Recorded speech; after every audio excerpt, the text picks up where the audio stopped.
Training in the winter can be brutal. Just as any extreme temperatures, summer training, winter training can also be quite difficult. So when you're dealing with extreme heat, you have to prepare one way for that. And when you're dealing with extreme cold, you have to prepare another way, a different way for that. So in this video, what I'm going to try to cover is some common sense ways to sort of help you alleviate some of the discomfort that you'll have when you are running in the cold, right? Similarly to how you would have different problems running in the heat, right? So the very first thing that I think that we should discuss is that if you're taking advice from people on YouTube, before you do that, take advice from your medical practitioner first, right? Because some of the things that I'm going to be covering, you may need to consult a physician, right? To say, like, if this is a severe problem, you may need to get it checked out more thoroughly, right? But if we can just sort of help you with the discomfort that you might be having in this video, then that's great, right? So these are things that I'm also trying to experiment with to see if I could also make running a little bit more comfortable in these cold temperatures. So not long ago, the Run Club and I, we ran a 2026 run where we did some Strava art and we spelled out 2026, right? Running up and down the streets. My hands got so numb, right? That they felt like just like wooden blocks. And I think I've even mentioned this in some of my other videos. Like they were just frozen shut. Now, other runners in the club experience also, you know, cold hands, but it's just like the pain that I had would seem like it was a little bit more. So what I had was these Under Armour liners, right? These are gloves that you put on, and then you take another pair of gloves and you put those over those. So the liners go first, and then a second pair of gloves goes on top of those. I figured that would be sufficient. I've done it before and it sort of helped. But this time it didn't help. Like those two gloves, you would think would keep your fingers and prevent them from going numb, but they went numb.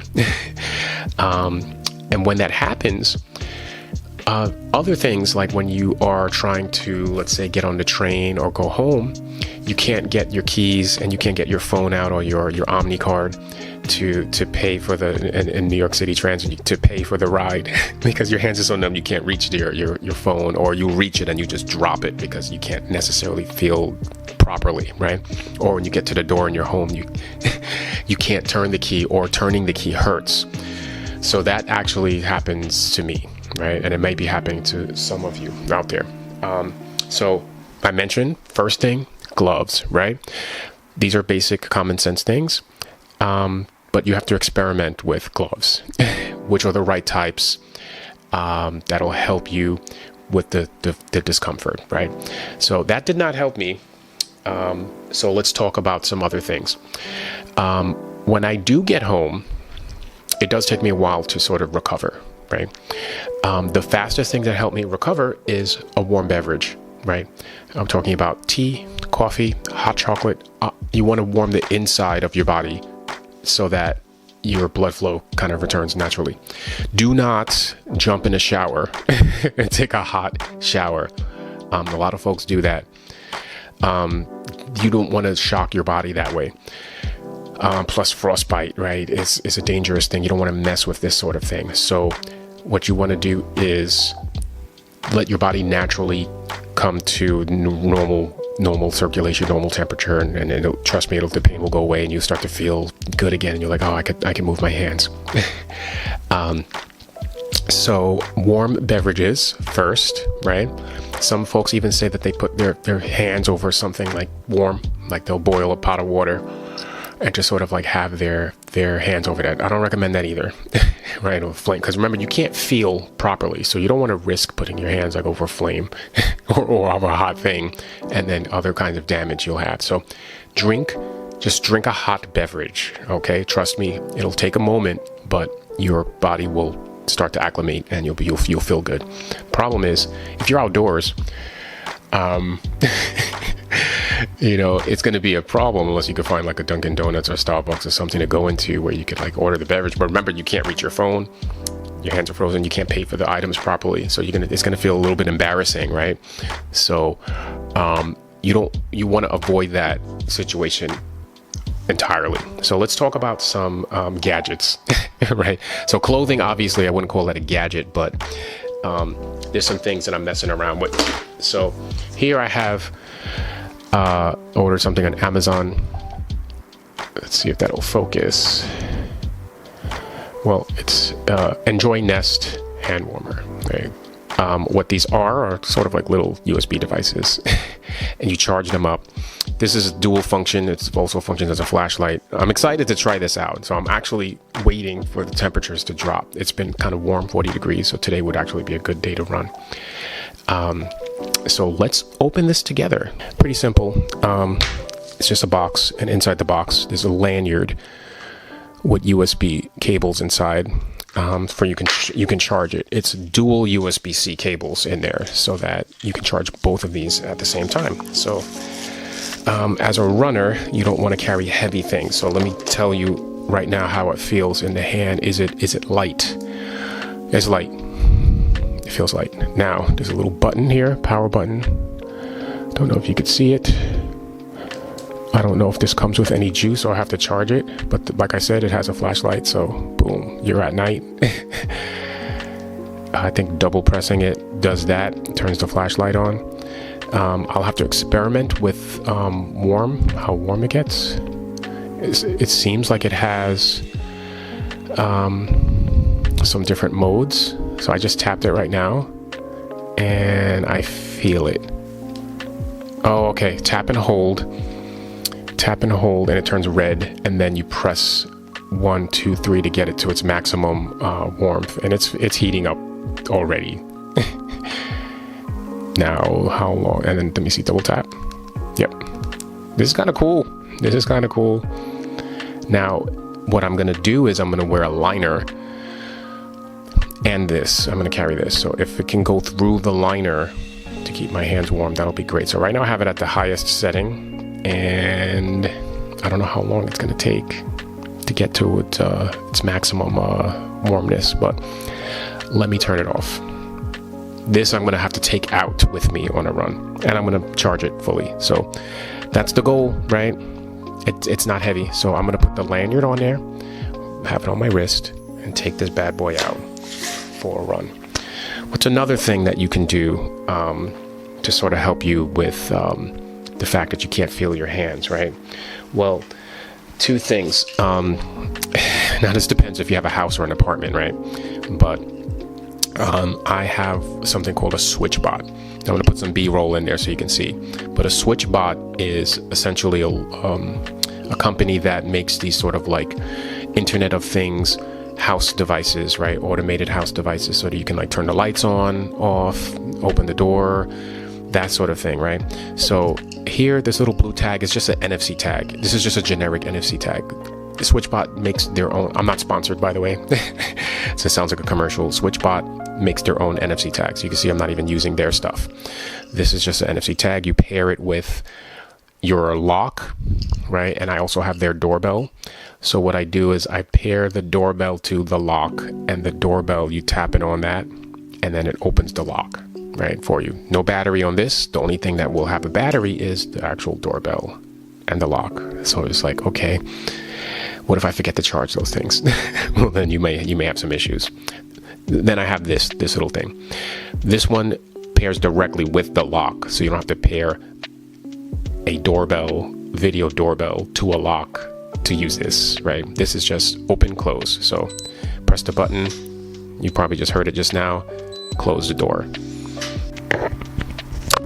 All right. So lastly is, let's take this guy out for an actual run, right? So I put on the liner, and I'm feeling what this feels like with the glove on, and it's warm. But if I'm indoors, right?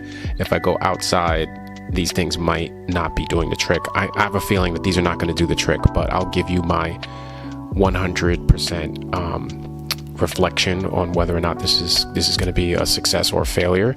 But that's what this channel is about, right? We experiment. But things that I know that do work, the little gadgets I showed you, opening the door, closing the door,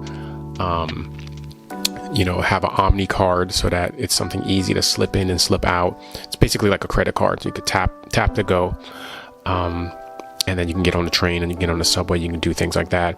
Gloves, multiple layers, whatever it takes to stay warm. Even if you look like a doofus, being warm and healthy means more than your aesthetics at that point, right? I can feel this warming up now. I have it right now at the 1, 2, 3 level, third level. I have a liner with me just on right now, and I'm just like holding it to see, like, if I hold it like this and I'm running, right, it takes pretty much the width of my hand, so you can't even see it, and just run with it. So yeah, I'm gonna play around with this. We're gonna go on a run, and then I'm gonna actually wait for it to be cold, wait for the numbness to happen, and then try to turn it on, right, and see, can it warm my hands, right? Can it save me? I'm trying to feel like, is there a particular part that's warmer? Like, is the top warmer than the bottom? Hold on. I'll experiment more with this, but yeah, this is the thing that I'm excited about. So let's go for a run. What's good, y'all? I'm about to head out on a run. Today is the right amount of temperature, I believe, to test out the hand warmers. So I'm just going to show you the weather real quick before I head out on that run. And it is 30 on the dot, and my drop is actually going to drop a little bit more. So the hand warmers I have over here, I will be bringing gloves too, and see if it will penetrate the gloves, and I'll let you know my honest feedback. These flashlights are handy, and I'll let you know. Another quick little hack is just use your coffee machine.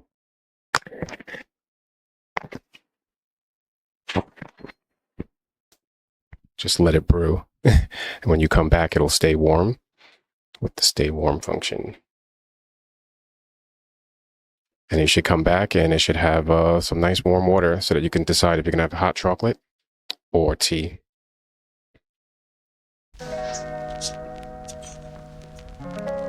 Is this thing on? All right. Oof, I'm back from the run. Let me just see if this shows my watch.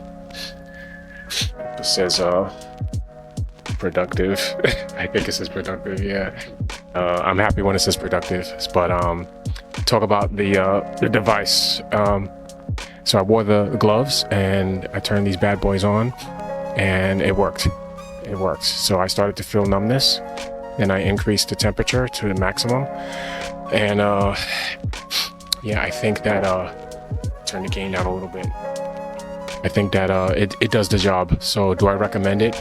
I still want to do some more tests before I say people should go out and buy something like this. But in terms of effectiveness, it's good. It is good. But I want to do like a thermal test. I'm going to either borrow one from someone or just buy one for myself and just show like what my hands look like in cold temperatures, and then how this looks when it's warmed up, and then me warming my hands up and then showing the difference. A little bit of a scientific test. But you know, like I said before, I'm just a guy on YouTube. Talk to your medical practitioner before you start, you know, self-diagnosing yourself with like Raynaud's disease or something like that. But the way that my hands were looking, it was looking like that's what was happening. So I'm gonna go get checked out just to make sure, you know, check my blood, make sure my vitamins are levels are good, and if I have to, you know, take iron, I'll take iron. But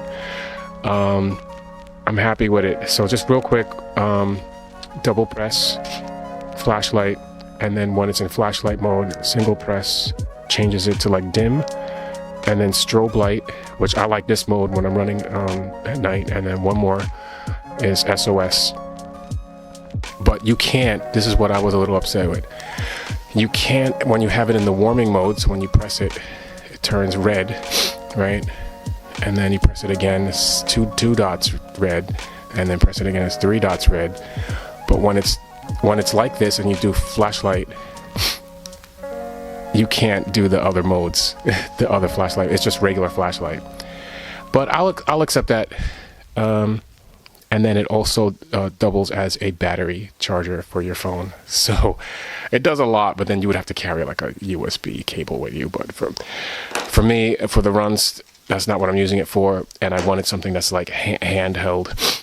and I could just hold it, like you could barely see it, and I'm satisfied. So, other people don't have this problem when in the run club. People have the opposite problem where they say that they get hot fast. Me, it takes a long time for me to warm up, and then magnetically they hold to each other like this. So use your judgment, but for me, it did the trick, and this is coming with me on cold runs. Did the temperature change? So it got a few degrees colder. 28, and I'm warm. I'm good. Normally I come in the house and I'm like, I need all the like warm beverages and everything to warm up. No, hands are good. Let me pull the gloves off. This is the first hand to go. Normal circulation. This finger and like this down here, like be white. And this one is good. The hands feel great. I'm happy. I'm happy. But with that, my running bastards, I'm gonna call this video a wrap. We're out.